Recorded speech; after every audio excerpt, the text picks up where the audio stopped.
KBC में करोड़पति पति। सूरज के जीवन का एक ही फंडा था कि मेहनत तो गधा भी करता है, घर बैठे जो कमाए समझदार वही होता है।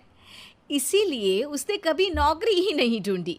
इस बात से हालांकि उसकी पत्नी शिखा बिल्कुल भी अग्री नहीं करती थी, पर फिर भी सूरज को समझाना बेकार था। टीवी में कैसे बनोगे करोड़पति का ऐड देखकर उसे लगा कि बस अब तो घर बैठे ही वो करोड़पति बन सकता है, और उसके पीछे उसने अपने सारे सोर्सेस एक्टिव कर दिए। 2 हफ्ते में उसके कलीग के साले के पड़ोसी के बेटे का सोर्स निकलता है जो कि उसे शो में पहुंचा सकता है, और सूरज उससे मिलने चला जाता है। अच्छा, तो हमें मुकेश जी बता रहे थे कि आप हमें शो में पहुंचा सकते हैं। हाँ, उसमें कोई तकलीफ नहीं है। मैं कल अगर कोशिश करूँ तो इसी महीने में आपका नंबर आ जाएगा। अरे ये तो बहुत बढ़िया हो गया।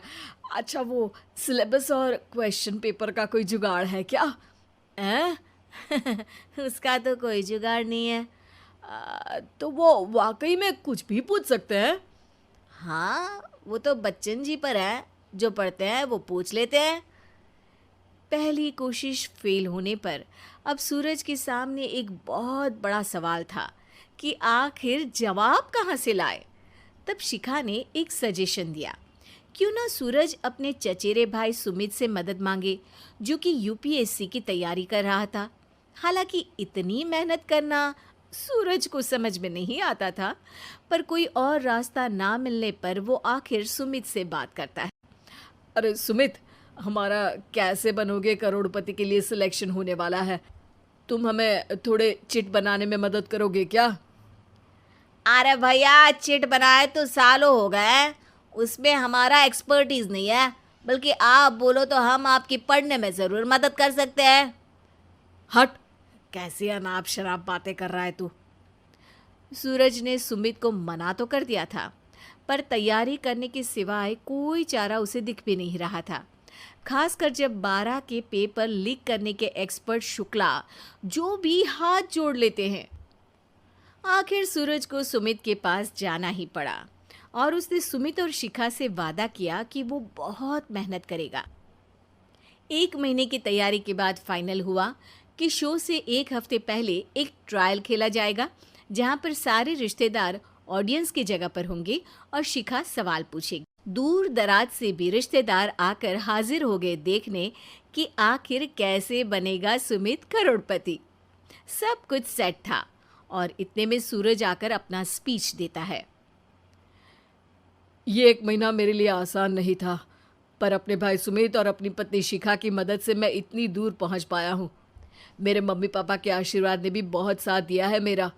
मैं उम्मीद करता हूँ कि आज के शो में आप लोगों को बहुत मज़ा आएगा।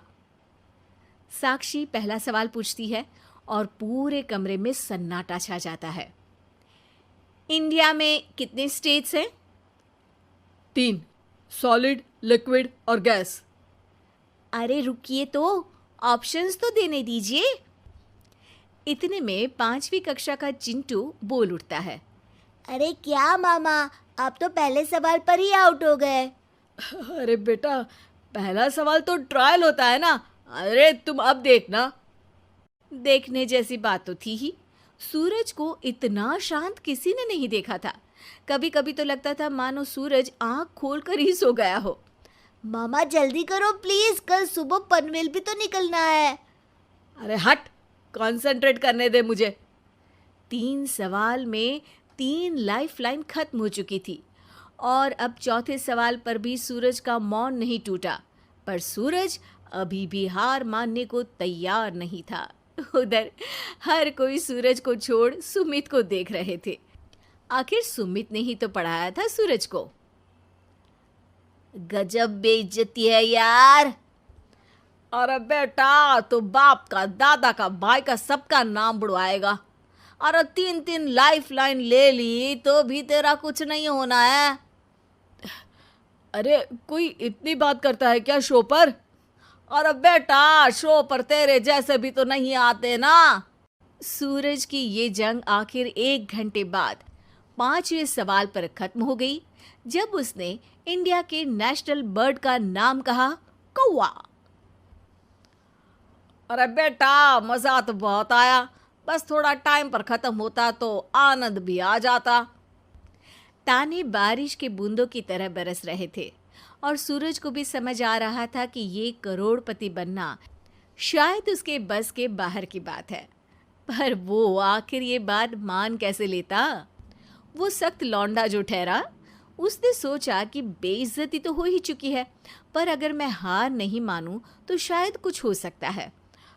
शिखा, तुम देखना, असली शो में आग लगा दूंगा, आग, करोड़पति बनूंगा मैं। हाँ, सब्जियां खत्म हो गई है घर पे, ले आओ। पहले पति बन जाओ, फिर करोड़पति बनना। अरे गजब बेइज्जती है यार। बेटा, अभी तो घर पर ही हुई है, 1 हफ्ते में तो तुम देश के सामने करवा कर आओगे। वैसे जब टीवी पर जाओ ना तो बस अपने मम्मी का ही नाम लेना, ठीक है? कोई पूछे तो बोलना कि पापा नहीं है मेरे। अरे पढ़ाई की, पेपर निकलवाए, इतने सारे लोगों को खाना खिलवाया, क्या फर्क पड़ा? इसीलिए मैं कहता हूँ कि मेहनत तो गधा भी करता है, घर बैठे जो कमाए वही सिकंदर। लेकिन मामा, गधे भी जानते हैं कि हमारा राष्ट्रीय पक्षी मोर है।